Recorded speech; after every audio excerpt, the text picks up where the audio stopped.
everyone, and welcome to the first episode of what I'm hoping will be a mini-series called Melika's Ramadan Kitchen.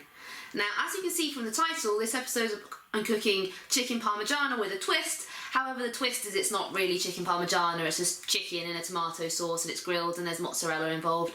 But it will be yummy, and so let's see how it cooks. So the first step is to cut my chicken breasts into slightly thinner bits to make them easier to grill. So I shall place them on the chopping board here. And then very carefully, I want to chop them lengthways down the middle. You need to do this carefully so as A, not to chop your fingers, but B, not to chop either side too thin, which is proving tricky. Aha! So there's the first bit, not perfect, but it'll do. And then the second part. Voila! So we have, well, that was terribly done, but we have roughly thin pieces of chicken breasts. So now it's time to make a marinade, and for my marinade base I am using olive oil, which I think just gives it a better, nicer flavour than just using regular oil. So I'm pouring a slight amount onto a plate, and then adding a couple of drops of lemon juice. There we go. So now I want to add some paprika, which will go well with the tomato-based sauce. So just sprinkle some of that in there. I never really measure these things out first, just go by guesstimates, because at the end of the day, nothing's perfect, but a good marinade is about the flavours used, and so exact amounts don't really matter. Obviously, as it's Ramadan, I can't taste it, but I'm just going to hope for the best. So I've added a bit of salt. I'm now adding a little bit of pepper, not too much, so I don't like it too spicy. I also have here some peri-peri salt, courtesy of Nando's, which I'm also going to sprinkle on in there. Again, not too much, just want to give it some flavour. And finally, I'm going to add a little bit of, and ignore the label, it is not clear honey, it is ginger. So I'm just going to add a little bit of that. Then, oops, a bit too much of that, oh well. Then I'm going to stir it all in. And then next will come the fun part, where I get to slather it all over my lovely chicken breasts. So here's the marinade. Again, it's a bit lumpy, but it doesn't really matter too much. It's all going onto the chicken at the end of the day. So then I'm just going to gently scoop it onto each chicken breast. And then I'll spread them out once it's all on there. I want to try and get a roughly even spread, so the bigger pieces will get more and the smaller pieces, like this tiny bit, will get less. But yeah, it's going to spread it out over the top of the chicken breast. I should really do the bottom as well, but I don't particularly fancy getting my fingers dirty today, and because it's grilled, it'll bring all the flavour out. Anyway, like if you're roasting chicken, you want to make sure you cover it all evenly on the top and the bottom, but when you're grilling it, it gives it so much flavour anyway that the marinade is sort of there to add to the additional flavour of the grilling, so it doesn't matter too much if it's evenly spread or not, but you want to do your best. There we go, and now you just want to sort of leave it for a while to soak in. You can leave this for hours or less, like if I say if I was roasting, I'll be leaving it for a lot longer. Because I'm grilling, it won't be too much longer until I'm ready to cook it, but for now I want to leave it to soak in so it really gets into the flavour of the chicken. Chicken is such a great meat for spreading flavours to as well, like it holds on, because chicken by itself is pretty flavourless, which means it retains the flavours of marinades much better than other meats may do. So anyway, I'm just going to leave them there for a bit now. So now I'm going to heat up my grill, ready to grill my chicken ahead of cooking it in the tomato sauce. It's only a few minutes till iftar, so I just want to get this bit out of the way just to speed up the process. I'm not waiting around too long to eat once I actually can eat. Now this is a George Foreman grill, which was on our wedding gift list last year, and at first I wasn't entirely convinced, as I've never really grilled food before in the past. However, it has revolutionised the way I cook, and it brings out so much flavour in the food. It is brilliant, cannot recommend it enough. Okay, so the green light has just come on, which means it's ready for me to add the chicken. So I'm just going to use my tongs and place the chicken onto the grill, like so. Got this large piece of chicken, there we go, and I'll push this over a little bit, try and fit the other pieces in. That'll do. So now I'm just going to leave it for about 3 or 4 minutes just to cook. You can hear that nice sizzle as it cooks, and yes, I'll get back to you once it's done grilling.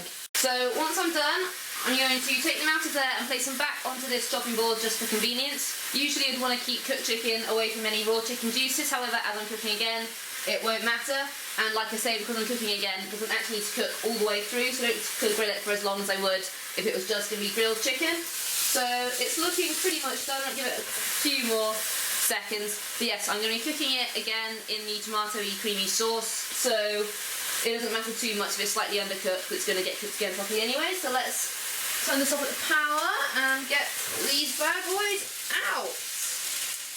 There we go. I am looking forward to this. They smell delicious. If only you guys could smell it, you would realise just how delicious they are. But anyway, I'm going to go have iftar now, and I will come back to you guys when I'm cooking the actual dinner.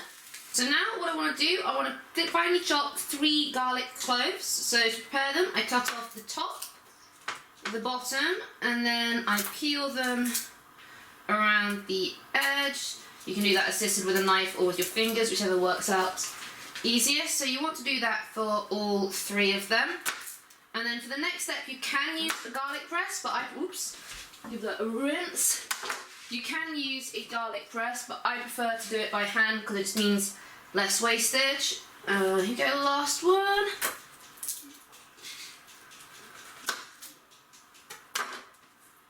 There you go. Okay, so now that I've peeled my 3 garlics, what I want to do is finely chop them. So to do that, I like to lay them down sideways, cut them lengthways first, like so. And it doesn't need to be too fine because it's going to be fried and get the flavour out that way, it'll be in the sauce. But then once I've got these pieces, I just sort of smash my knife down onto them several times until they get to the size I want them, really.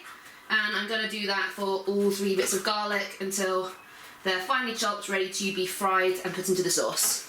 So I'm just heating up some olive oil in a pan, ready to add my garlic. It takes a while to heat up because much to my chagrin I've got an electric oven rather than a gas one. But the oil is pretty much heated now. I don't add too much, it's just a little bit of garlic.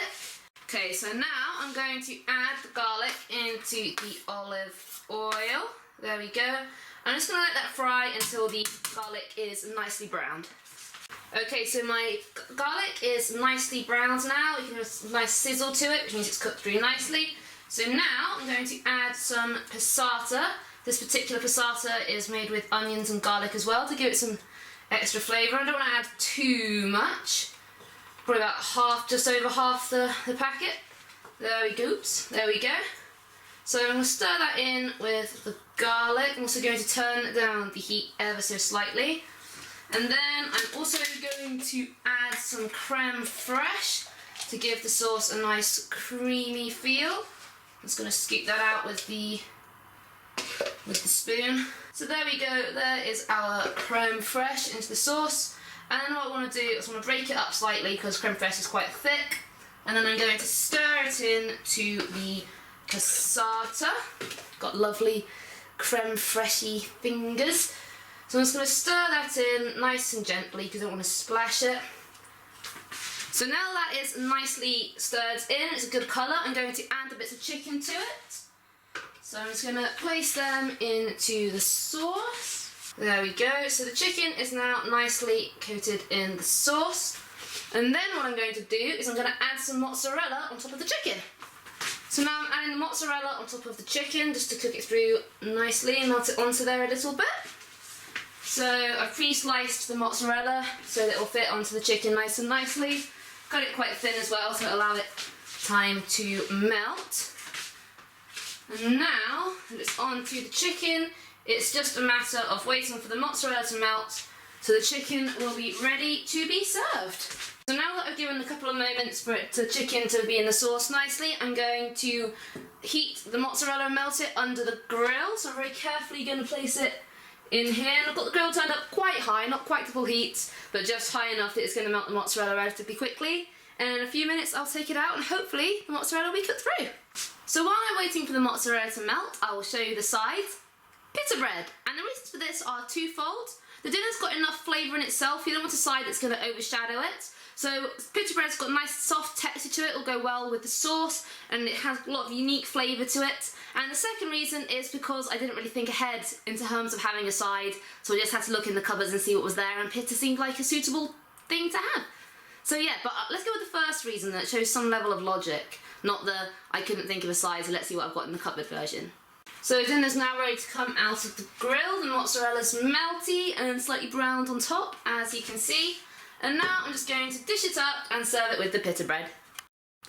And so here you have it, chicken parmigiana with a twist. I'll see you on the next episode of Melika's Ramadan Kitchen. Thank you very much for watching. Bye bye!